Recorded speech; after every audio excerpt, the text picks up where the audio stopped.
இரண்டாவது உங்களுக்குள் உள்ள ஆத்மா, ஆவி, ஆத்மா. மூன்றாவது இந்த சரீரம். இப்ப நீங்க ஒருத்தருக்கு ஒருத்தர் பார்க்கறது என்னத்தை பாக்குறீங்க? சரீரத்தை தான், உடம்பத்தான் பாக்குறீங்க. ஆவி, ஆத்மா, சரீரம், இந்த மூன்றும் வாழ்ந்து சும்மா இருக்க வேண்டும். அடியனுக்கு சரீரம் வாழ்ந்தது. ஏனென்றால் என்னுடைய தாப்பனார் ஒரு டாக்டர், என்னுடைய தாயார், பெற்ற தாய், உங்களை மாதிரி ஒரு தாயார், அவர் கவர்மெண்ட் கேர்ள்ஸ் ஸ்கூல்ல டீச்சர். ஒரு டீச்சருடைய மகன், ஒரு டாக்டருடைய மகன். குடும்பத்தில் 7 பேர், 4 ஆம்பளை பிள்ளைங்க, 3 பொம்பளை பிள்ளைகள். இன்னைக்கு 1 பத்தா போதும், இல்ல 2 பத்தா போதும் நிப்பாட்டிடுறீங்க. 7 பேர் குடும்பத்தில் இருந்தோம். 7 பேர்ல 3வது மகனாக பிறந்த நான் துன்மார்க்கன். துன்மார்க்கன் தெரியுமா? மார்க்கம்னா வழி. இந்த கரிய மங்கலத்துக்கு இதுதான் வழி. இந்த வழியில அப்படி வாய்க்காட்டு வழியா போனாத வழியா இல்ல. அவர் அதை போல இந்த துன்மார்க்கத்துக்கு வழியாக இருந்த என்னை ஆண்டவர் இயேசு கிறிஸ்து தொட்டார். எப்படி தொட்டார் என்று தெரியுமா? அருமையானவர்களே, முதல்ல இந்த துன்மார்க்கத்தை சொல்லி விடுகிறேன். அதாவது நான் ஸ்கூல் ஃபைனல் வரைக்கும் படித்தேன். எங்க அம்மா ஹைஸ்கூல் டீச்சரா இருந்ததுனால படிக்க வச்சாங்க. எங்க வீட்டில் எல்லாரும் நல்லா படித்தான். காலேஜ் எல்லாம் படிச்சு எனக்கு நேரம் 1.5 வயசுக்கு மூத்தவன் ஸ்டேட் பேங்க்ல மேனேஜர், அதுக்கு நேரம் மூத்தவன் இன்ஸ்பெக்டர் ஆஃப் போலீஸ், அதுக்கு 3வது நான் எஸ்எஸ்எல்சி என்று சொல்லுவார்கள், செகண்டரி ஸ்கூல் லிவிங் சர்டிபிகேட். அதுல ஒரு பாடத்தில் ஃபெயில் ஆயிட்டேன். ஒரு பாடத்தில் ஃபெயில் ஆனாலும் எல்லா பாடமும் ஃபெயில்னு தான் சொல்லுவாங்க. ஆனா இப்போ அப்படி இல்லை. எந்த ஒரு பாடம் இருக்குதோ அந்த ஒரு பாடத்தை மறுபடியும் நாம் படித்து அந்த ஒரு பாடத்தை மட்டும் எழுதி பாஸ் பண்ணி விடலாம். நான் ஒரு பாடம் ஃபெயில். அது என்ன ஃபெயில் என்றால், தமிழ், நாம் எல்லாரும் தமிழர்கள் தானே, தமிழ் பாடத்தில் ஃபெயில். ஏன் ஃபெயில்? நான் அந்த ஸ்கூல் பீப்புள் லீடராக இருந்தேன்.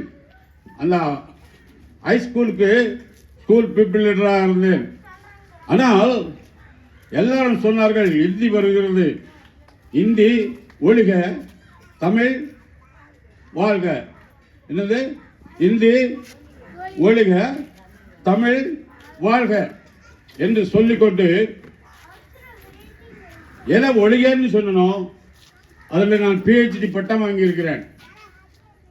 எதை ஒழிகன்னு சொல்லணும், அதில் BA பட்டம், MA பட்டம், PhD பட்டம் வாங்கியிருக்கிறேன். தேவ ஜனமே, என்ன சொல்ல வருகிறேன் என்றால், எதை வாழ்க என்று சொல்லணும், அதில் நான் ஃபெயில் ஆகிட்டேன். வீட்டில் போனால் அம்மா டீச்சர், அப்பா டாக்டர் அடிப்பாங்க. என்ன செய்ய? பயந்து போய் வீட்டுக்கு போகாமல் ஓடிவிட்டேன். ஓடி போனால் இப்படி ஒரு கூட்டம் இருக்கிறது. என்ன கூட்டம் என்று கேட்டேன். இந்திய ராணுவ படைக்கு ஆள் எடுக்கிறார்கள். அப்படியா என்று சொல்லி நான் போய் நின்றேன். நான் மட்டுமல்ல, கிட்டத்தட்ட அந்த காலத்திலேயே 5000 பேர் வந்திருக்கான். 5000 பேர் ராணுவத்தில் சேர்றதற்கு. அவனுக்கு தேவை 10 பேர். 5000ல் 10 வச்சுட்டு பாக்கி 4900 என்ன செய்வான்? விரட்டி விட்டுருவான். நான் அங்கே சென்ற பொழுது அவன் சொன்னான், அந்த ஸ்கூல்ல கிரவுண்ட் இருக்குது, பெரிய கிரவுண்ட். அந்த கிரவுண்ட்ல ஒரு ரவுண்டு ஓடிட்டு வாங்கன்னு சொன்னான். அந்த ஓட்ட பந்தயத்தில் முதலாவது வந்தேன். நீங்க அங்க நிலுங்கள் என்று தனியாக நிப்பாட்டி வைத்து விட்டான். ஏன்? 5000 பேர்ல ஓடி வந்ததுல முதலாவது வந்தேன். பாக்கி ஒன்றாக செக் பண்ணி 10 பேரை எடுத்தேன். அந்த 10 பேர்லயும் 3 பேரை கழித்து விட்டார்கள். 3 பேர் என்ன?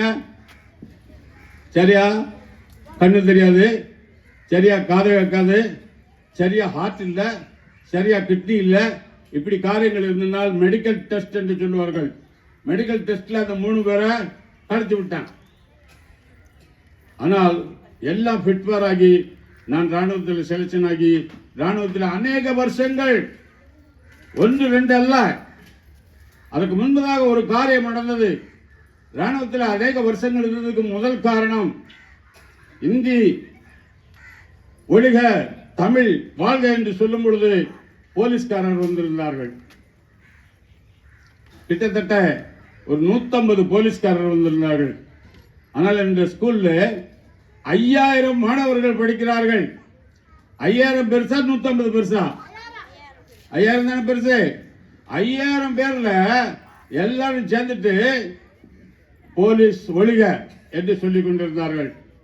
ஏன்பா தம்பிங்க, ஏன் இப்படி இந்தி ஒழிக தமிழ் வாழ்க, உங்களுக்கு என்ன கிடைக்க போகுது அப்படின்னு சொல்லும் போது அவனை பிடித்து, மாட்டு வண்டி பார்த்துருக்கீங்களா, கட்ட வண்டி இங்க இல்ல, கட்ட வண்டியில அவனை போலீஸ் இன்ஸ்பெக்டரை பிடிச்சி படுக்க வச்சு அதுல இருந்த வைக்கோலையை அவன் மேல போட்டு அதுல இருந்த கயிறை அவனை கட்டி பெட்ரோல் எடுத்துட்டு வந்து அவன் மேல ஊத்தி தீயை வச்சு கொளுத்துனவன் நான்.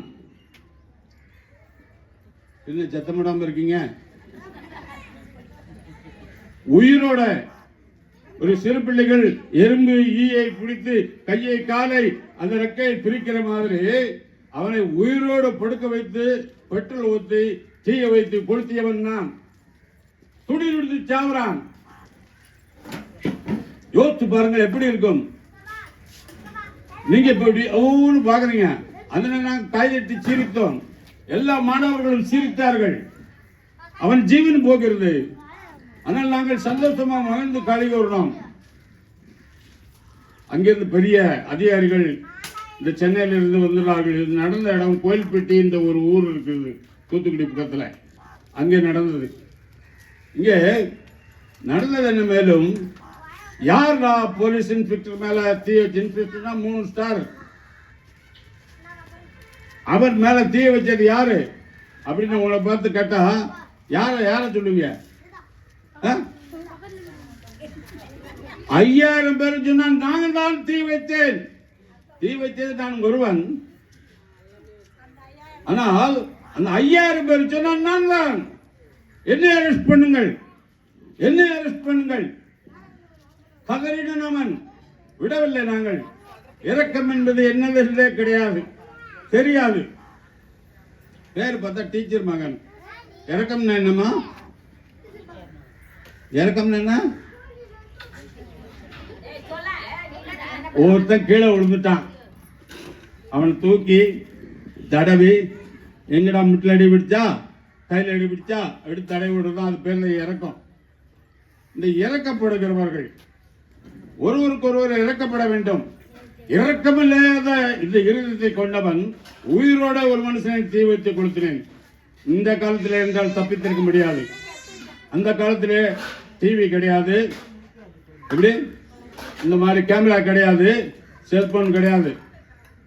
ஏன் சொல்லுகிறேன் என்றால், அங்கே உள்ளவர்கள் யாரெல்லாம் கொண்டவன உயிரோட தீ வச்சு கொடும் பாவிகளா, நான்லாயா கொடும் பாவி அப்படின்னு எல்லாரும் கைத்துக்கணும். யாரும் அரெஸ்ட் பண்ணுவேன்? இப்படிக்கான ஜெயிலில் 5000 பேரை போட முடியுமா? ஒருத்தனையும் போட முடியவில்லை. அதற்கு பிறகுதான் ராணுவத்தில் சேர்ந்தேன்.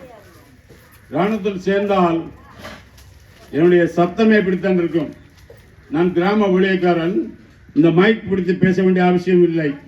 மைக்கே இல்லாமல் சத்தமாக பேச முடியும். என்னால் என் அருமையானவர்களே, உங்களுக்கு ஏன் சொல்லுகிறேன் என்றால், அந்த ராணுவத்தில் எல்லாருக்கும் பிரேடு வாங்குறாங்கல்ல, சின்ன பிள்ளைகளுக்கு தெரியும். ஸ்கூல்ல 3 வேலை படிச்சு பிரேடு வாங்குறாங்கல்ல, அந்த பிரேடுக்கு இன்ஸ்ட்ரக்டராக இருந்தேன். நான் ஒரு வார்த்தை சாவுதான் அப்படின்னு அட்டென்ஷன் என்றால் அட்டென்ஷன் ஆக வேண்டும். காலை தூக்கி அடிக்க வேண்டும், ஒன்றாக சேர்த்து வைத்து. சல்யூட் என்றால் சல்யூட் அடிக்க வேண்டும். என்ற வாயில் வார்த்தை என்ன வருகிறதோ அதை அவர்கள் செய்ய வேண்டும். அப்படி செய்து அங்க நல்ல பேர் வாங்கினேன். சீக்கிரத்தில் ப்ரமோஷன் வாங்கினேன். ஒருத்தர் கேட்டான், சாவல் கானவாலா துங்க கே பத்தா அப்படின்னா என்ன அர்த்தம் தெரியுமா? எல்லாம் அரிசி சாப்பிட்றவன சாவல்னா அரிசி. அரிசி மெட்ராஸ்காரன் அரிசி தானே சாப்பிடுவான். அரிசி சாப்பிட்றவன உனக்கு என்ன மூளை இருக்கு அப்படின்னா, அப்படின்னு சொல்லிட்டு இருக்குமுன்ன எனக்குள்ள வேலை செஞ்சது. நம்ம ஹிந்தி படிக்காதனால தானே இப்படி கேட்கலாம் அப்படின்னு சொல்லிட்டு ஹிந்தி கிளாஸ் படித்தேன். சுகபத்திரமா படித்து அதில் எஸ்எல்சி பேலானவன் எஸ்எல்சி பாஸ் ஆகி, எஸ்எல்சி பாஸ் ஆகி, பிஏ பாஸ் ஆகி, எம்ஏ பாஸ் ஆகி, எம்டி பாஸ் ஆகி அதில் பிஹெச்டி பட்டம் வாங்கினேன். அதிகாரியாக வெளியே வந்தேன். அதிகாரம். ஒரு அதிகாரம் இல்லை என்றால் ஒன்றும் செய்ய முடியாது. ஒரு மனுஷனுக்கு அதிகாரம் இல்லை என்றால் ஒன்றும் செய்ய முடியாது.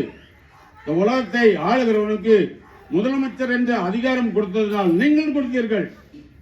முதலமைச்சர் என்ற அதிகாரம் கொடுத்ததினால் அது தமிழ்நாட்டை ஆளுகிறான். பக்தன் விதமாக பாடுகிறான், அதிகாரம் கையிலே ஆளுவோம் தேசத்தை, ஒன்று சேர்ந்து நாம் துதிப்போம், சாத்தானை மீதிப்போம், தேசத்தை சுதந்தரிப்போம். பாருங்க இந்த பிள்ளை என்னமா சிரிக்குது. ஒன்று சேர்ந்து மிதிக்கணும். ஒரு பாம்பை கண்டு அடிக்கீங்களா, அந்த மாதிரி எல்லாரும் சேர்ந்து அடிக்க வேண்டும். அதுதான் சத்ரு. சத்ருக்கு வேலை எவனை விழுங்கலாம் என்று வகை தேடி சுற்றி தெரிகிறான். வகை, வெரைட்டிஸ். இங்கிலீஷில் சொல்லப்போனா எந்த வழியில போகலாம், இந்த முன்வாசல் வழியை போகலாமா, பின்வாசல் வழியை போகலாமா, மேலே குடி போகலாமா, கீழே குடி போகலாமா, வகை தேடுறான். அதனால் நாம் விழித்திருக்க வேண்டும். விழித்திருந்து என்ன செய்ய வேண்டும்? வேதம் சொல்லுகிறது, விழித்திருந்து ஜெபம் பண்ணுங்கள்.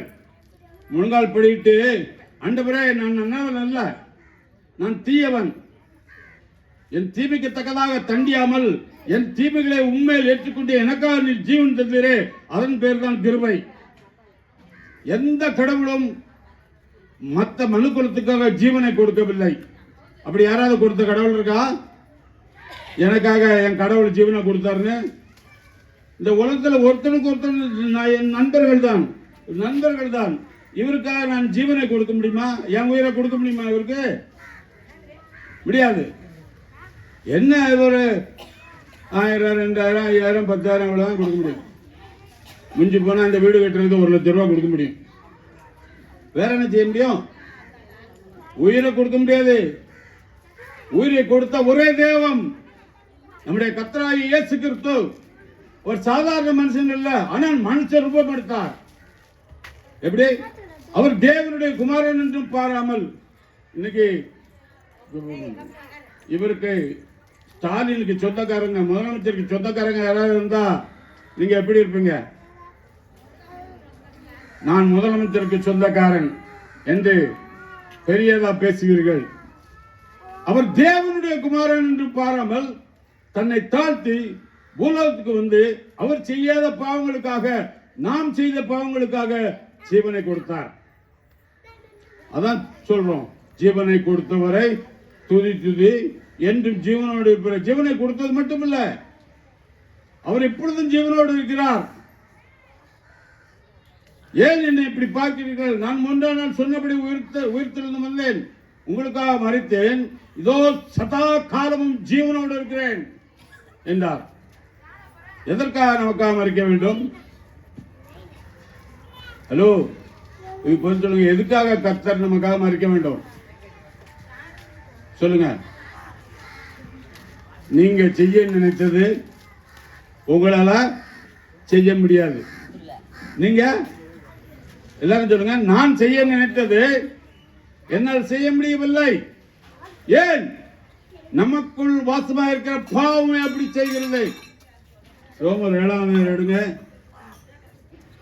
7ஆம் அதிகாரம் 12 முதல் 14 முதல் 24 வரை வாசியுங்கள்.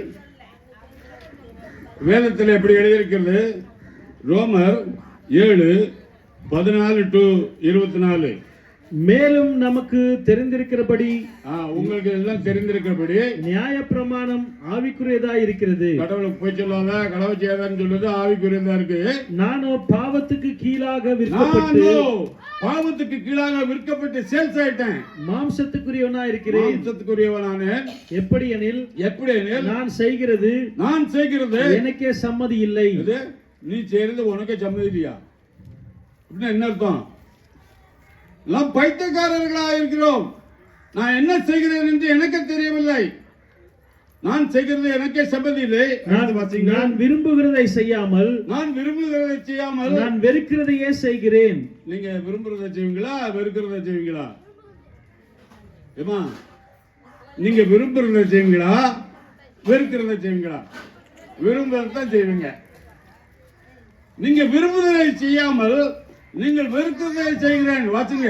இப்படி நான் விரும்பாததை செய்கிறவனா இருக்க, இப்படி நான் விரும்பாததை செய்கிறவனா இருக்க, நியாயப்பிரமாணம் நல்லது என்று ஒத்துக்கொள்கிறேன். நியாயப்பிரமாணம் நல்லது என்று ஒத்துக்கொள்கிறேன். ஆதலால் நான் அல்ல, எனக்குள் வாசமா இருக்கிற, எனக்குள்ளே வாசமா இருக்கிற பாவமே அப்படி செய்கிறது. அது எப்படி எனில், அதன்படி என்னிடத்தில் அதாவது என் மாம்சத்தில் நன்மை வாசமா இருக்கிறது இல்லை என்று. நன்மை வாசமா இருக்கிறது என்று. ஒரு நிமிஷம். நன்மை என்ன? இந்த குழந்தை கீழே விழுந்தா அதை தூக்கி விடுறது நன்மை. அந்த குழந்தைக்கு பால் கொடுக்கிறது நன்மை. அந்த குழந்தைக்கு விஷத்தை கொடுத்தா பால் கொடுக்கறது பதிலா விஷத்தை கொடுப்பீங்களா? அதான் அங்க எழுதியிருக்கு. படிங்க. அது எப்படி எனில், என்னிடத்தில் அதாவது என் மாம்சத்தில் நன்மை வாசமா இருக்கிறதில்லை என்று. நன்மை வாசமா இருக்கிறதில்லை என்று நான் அறிந்திருக்கிறேன். நன்மை செய்ய வேண்டும் என்ற விருப்பம் என்னிடத்தில் இருக்கிறது. நன்மை செய்வதோ என்னிடத்தில் இல்லை. விருப்பம் இருக்குது நன்மை செய்யணும்னு. இந்த கரியமங்கலம் ஜனங்களுக்கு நன்மை செய்யணும்னு உங்களுக்கு விருப்பம் இருக்குது. ஆனா நன்மை செய்யறதுக்கு பதிலா என்ன செஞ்சிருங்க? படிங்க. ஆதலால் நான் விரும்புகிற நன்மையை செய்யாமல், விரும்பாத தீமையை செய்கிறேன். செய்து விடுகிறேன். அந்தபடி நான் விரும்பாததை செய்தால், நான் அல்ல, எனக்குள்ளே வாசமா இருக்கிற பாவமே அப்படி செய்கிறது. ஆனபடியால் நன்மை செய்ய விரும்புகிற என்னிடத்தில் தீமை உண்டென்கிற ஒரு பிரமாணத்தை காண்கிறேன். உள்ளான மனுஷனுக்கு ஏற்றபடி நன்மை செய்ய விருப்பம் இருக்குது. ஆனா எனக்குள்ள தீமை செய்ய வேண்டும் என்று ஒரு பிரமாணமே இருக்குது. நன்மை செய்ய விரும்பியும் நன்மை செய்ய முடியல. படிங்க. ஆனபடியால் நன்மை செய்ய விரும்புகிற என்னிடத்தில் தீமை உண்டு என்கிற ஒரு பிரமாணத்தை காண்கிறேன். உள்ளான மனுஷனுக்கு ஏற்றபடி தேவனுடைய நியாயப்பிரமாணத்தின் மேல் பிரியமா இருக்கிறேன். ஆகிலும் என் மனதின் பிரமாணத்துக்கு விரோதமாய் போராடுகிற வேறொரு பிரமாணத்தை என் அவயங்களில் இருக்க காண்கிறேன். Body of parts.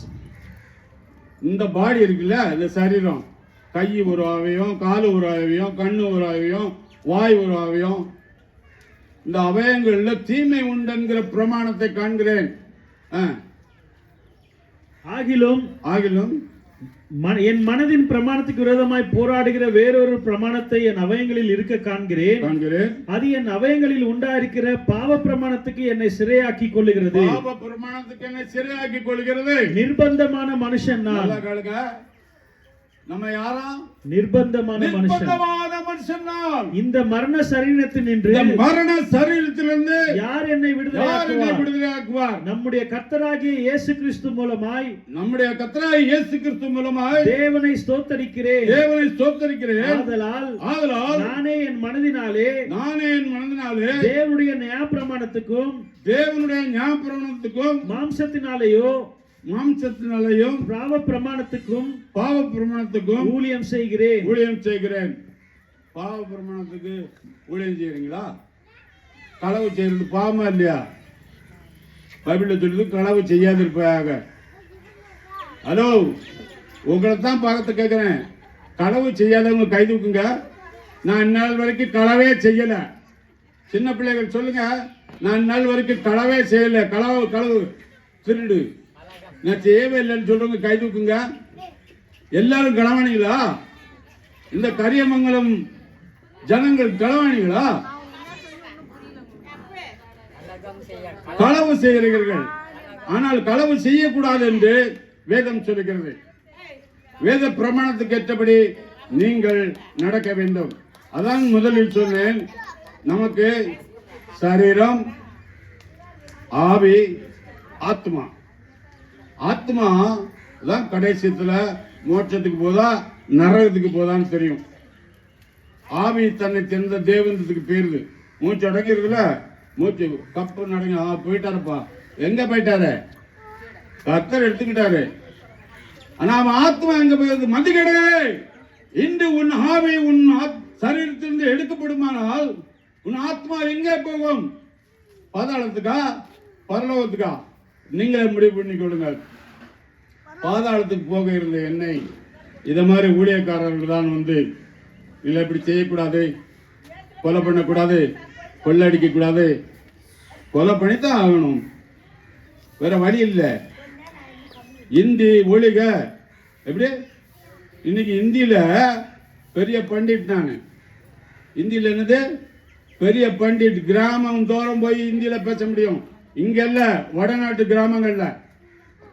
தேவஜனமே, ஒன்றை திட்டம் தெளிவாக சொல்லுகிறேன். இந்தியில நல்லா படிச்சு வந்தீங்கன்னா இந்தியா முழுவதும் போகலாம். எப்படி? நான் இந்தி படிக்கணும்னு உங்களுக்கு சொல்லிக் கொடுக்க வரல. இந்தி படிச்சீங்கன்னா இந்தியா முழுதும் போகலாம். தமிழ் படிச்சீங்கன்னா தமிழ்நாட்டை விட்டு தாண்ட முடியாது. தமிழ்நாட்டை விட்டு வெளியே போறீங்கன்னா அங்க என்ன பேசுவாங்க? ஒன்றும் புரியாது. ஐயோ, தமிழை தவிர வேற தெரியாது. தயவுசெய்து எந்த பாஷையும் இருக்காமல் படியுங்கள். நான் இந்த நம்ம தமிழ்நாடு கவர்மெண்ட் கூட சொல்லுது இருமொழி கொள்கை, இந்தியும் இங்கிலீஷ் தான். நான் இந்தி எங்களுக்கு வேண்டாம், மும்மொழி கொள்கை வேண்டாம் என்று சொல்லுகிறது. நான் அதற்கு பிரச்சாரம் செய்ய வரவில்லை, அதற்கு பிரச்சாரம் செய்ய வரவில்லை. கர்த்தர் சொல்லுகிறார், மதிகேடனே, இன்று உன் ஆவி எடுக்கப்படுமானால் உன் ஆத்மா எங்கே போகும்? உங்களை பார்த்தா கேட்கிறேன். பைபிள் சொல்லுது அப்படிப்பட்டவனே, மதிகேடனே, ஓ புத்தி இல்லாதவனே, இந்த மூச்சு போச்சுன்னா உன் ஆத்மா எங்க போகும்? நரகத்துக்கா பரலோகத்துக்கா? அந்த ஒரு அம்மா சொன்னாங்க பரலோகம். எல்லாரும் பரலோகம் போக வேண்டும். எல்லாரும் பரலோகம் போறதுக்கு தான் நம்முடைய பாவங்களுக்காக கர்த்தராகிய இயேசு கிறிஸ்து சிலுவையிலே அறையப்பட்டு மறைத்து ரத்தம் சிந்தி மறைத்து அடக்கம் பண்ணப்பட்டு மறுபடியும் உயிர் தெழுந்து இப்பொழுது நம்மோடு கூட பேசிக் கொண்டிருக்கிறார். அவர் தேவனிடத்தில் பிதாவினிடத்தில் பேசிக் கொண்டிருக்கிறார். நீங்கள் விசுவாசியுங்கள், கர்த்தராகிய இயேசு கிறிஸ்து தாமே உங்களோடு கூட எல்லாவற்றையும் சொல்லிக் கொடுத்து அவர் சொல்லிக் கொடுப்பார். அவர் போதிக்கும் ஆவியானவர் சகல சத்தியத்திற்குள்ள உங்களை போதித்து வழிநடத்துவார். அதனால் கவலைப்படாமல், ஆண்டவரே எனக்கு ஒன்றும் தெரியல, எங்க வீட்டில் என்ன, என் பேர் மனோகர் என்று சொன்னார்கள், எங்க வீட்டில் என்ன டேய் முட்டா பையலன்னு கூப்பிடுவாங்க. என்னது அப்படின்னு தெரியுமா? டேய் முட்டா பையல எங்க வா, டேய் கருப்பா எங்க வா. எங்க வீட்டில் எல்லாரும் செக்கச்சவேர்னு இருப்பாங்க, சிகப்பா இருப்பாங்க. அப்படி சிவப்புங்க யாரும் இல்லை. எங்க அம்மா சிவப்பு, எங்க அம்மா பெத்து போட்டா 7 பிள்ளைகளில் நான் ஒருத்தன் தான் கருப்பு, பாக்க எல்லாரும் செக்கச்சவேர்னு இருப்பாங்க. என்ன கூப்பிடுவாங்க? முட்டாப்பையில. எல்லாரும் படித்தவர்கள், அதனால என்ன முட்டாப்பையில என்று சொல்லுவாரு. டே கற்பா அங்க வா. கற்பா என் பேரு. இன்றைக்கு அப்படிப்பட்டவர்கள் கேட்கிறார்கள், இப்படி வல்லமையாக பேச உனக்கு யாரா சொல்லிக் கொடுத்தான்? என் கர்த்தர் சொல்லிக் கொடுத்தார்.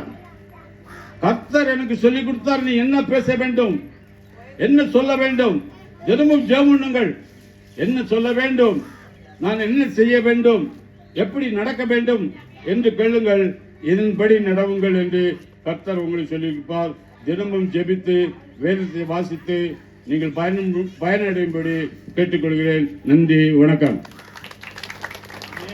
ஹalleluya, praise the Lord. நல்ல கைகளை தட்டி ஆண்டவருக்கு ஒரு மகிமை கொடுங்க பார்க்கலாம். ஹalleluya, ஹalleluya. தேவனுக்கு மகிமை உண்டாகட்டும். ஒரு பாடலை பாடலாமா? முடிச்சிருப்போம்.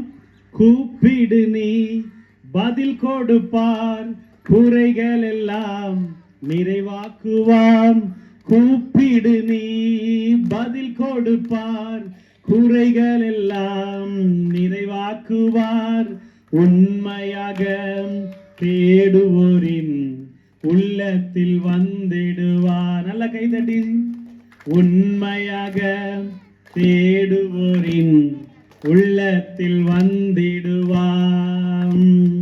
கொண்டாடுவோம் கொண்டாடுவோம், கவலைகள் மறந்து நாம் பாடுவோம். சொல்லுங்க, கொண்டாடுவோம் கொண்டாடுவோம், கவலைகள் மறந்து நாம் பாடுவோம். இயேசு ராஜா வந்திருக்கிறாம். எல்லோரும் கொண்டாடுவோம், கைதட்டி நாம் பாடுவோம். பல்லமாம்.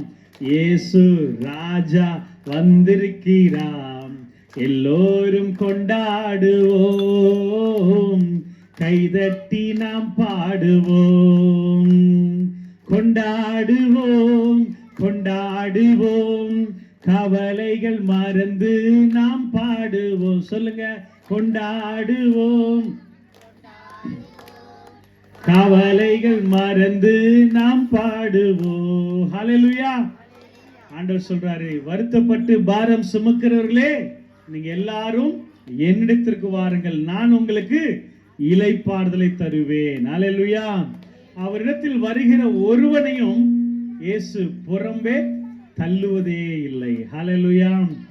இந்த நீங்களும் நானும் பார்க்கிற இந்த வானமும் பூமியும் ஒரு நாள் எரிகிற அக்கினில போடப்படுறதுக்கு ரெடியா இருக்கு. வானம் பூமி எரிந்து போகும், இந்த பூமியில் இருக்கிற எல்லாம் அழிந்து போகும். ஆனால் இன்னைக்கு உங்கள் மத்தியில தேவனுடைய வார்த்தையை பிரசங்கம் பண்ணார் பாத்தீங்களா? அந்த தேவனுடைய வார்த்தை, இந்த பைபிள் இருக்கிற ஒரு வசனம் கூட அழிந்து போகாது என்று வேதம் சொல்லுகிறது. ஹல்லேலூயா. கர்த்தருக்கு மகிமை உண்டாகட்டும். இந்த நாள்ல நம்ம பார்க்கிற எல்லாமே மறைந்து போயிடும். நம்ம சொந்தம் பந்தம் எல்லாமே ரொம்ப நாள்லாம் ஓடாது. இன்னைக்கு பணம் இருந்தா ஒரு மரியாதை, பணம் இல்லைன்னா ஒரு மரியாதை. ஏழைக்கேத்தோ ஏழைன்னா அவனுக்கு ஒரு மரியாதை, பணக்காரனா அவனுக்கு ஒரு மரியாதை. இன்னைக்கு உலகம் இப்படி என்னென்னமோ வித்தியாசமா போயிட்டு இருக்கு. நிறைய என்னென்னமோ கண்டுபிடிக்கிறான் மனுஷன், என்னென்னமோ செய்யறான், என்னென்னமோ பண்றான். ஆனா எல்லாமே ஒரு நாள் அழிய போகிறது. ஒரு அழிலே சொல்லுங்க பார்க்கலாம். ஆனா முக்கியமான விஷயம் என்ன தெரியுமா? அழியாத நித்திய ஜீவனை கொடுக்கிறதுக்கு தான் இயேசு வந்தார். ஹல்லேலூயா. உங்களுக்குள்ள ஒரு ஆத்மான்னு ஒண்ணு இருக்கு. என்ன இருக்கு? ஆமா, அந்த இருதயம் இல்ல, அந்த இருதயத்தை தான் ஆண்டவர் இயேசு விரும்புகிறார். இந்த இருதயத்துல தான் கவலைகளும் பாரங்களும் ஒளிஞ்சிட்டு இருக்கும். நம்ம மேல வெளியில வந்து பார்க்கிற விதம் வேற, ஆனா உள்ளத்துல வச்சிருக்கிற எண்ணங்கள் வேற. ஹல்லேலூயா. ஒரு மனுஷங்கிட்ட நல்லா சிரிச்சுக்கிட்டே உள்ளத்துல என்ன வச்சுக்கலாம்? விஷத்தை வச்சுக்கலாம். இன்னைக்கு உலகம் அப்படிதான். ஆனா இயேசுநாதர் சொல்றாரு, உங்க இருதயம் சுத்தமாயிடுச்சுன்னா எல்லாமே சுத்தமா மாறிடும். உங்க இருதயத்தை நீங்க வந்து தேவனுக்கு நீங்க முதலிடம் கொடுக்கணும். யாருக்கு முதலிடம்? ஏசப்பாக்கு முதலிடம் கொடுக்கணும். நீங்க மத்த எதுக்கு கொடுத்தாலும் அது பாவமாக ஆண்டவர் பாப்பார். ஹல்லேலூயா. ஏற்கனவே பாவத்தை சாபத்தை மனுஷன் சுமந்துக்கிட்டே என்ன பண்றான்? வேஷமாகவே மனுஷன் திரிகிறான், சஞ்சலமாகவே வேஷம் போட்டு அலைஞ்சி இன்னைக்கு உலகத்துல பணத்துக்காக என்னென்னமோ என்ன பண்றான்? ஓடுறான், செய்யறான். அங்க நிம்மதி கிடைக்கும், இங்க சந்தோஷம் கிடைக்கும், இங்க பணம் கிடைக்கும், அங்க பணம் கிடைக்கும்னு சொல்லி. ஆனா எங்க போனாலும் இன்னைக்கெல்லாம் வந்து ஒரு கப்பல்ல போன 2-3 நாள்ல நடந்த சம்பவம். 40 பேருக்கு மேல கப்பல் கவிழ்ந்து பலி ஆயிட்டாங்க, மறிச்சிட்டாங்க. ஃப்ளைட்டு மேல போது வெடிச்சு செதறுது. திடீர்னு குண்டு வெடிப்பு, ஜனங்க மறிச்சு போறாங்க, என்னென்னமோ நடக்குது. ஆனா தேவனுக்கு பிரியமானவர்களே, நீங்களும் நானும் அழியாம இருக்கணும்னா அது இயேசுவால மட்டும்தான் முடியும். ஹல்லேலூயா. ஆண்டவர் சொல்றாரு, நானே வழியும் சத்தியமும் ஜீவனுமா இருக்கிறேன். சத்தியம்னு ஒண்ணு இருக்குன்னா அது இயேசு மட்டும்தான். நல்ல வழி காட்டுறவர் இயேசு மட்டும்தான். மற்றவெல்லாம் தனக்கு ஆதாயம் கிடைக்குமான்னு சொல்லி வழியை காட்டுவான்.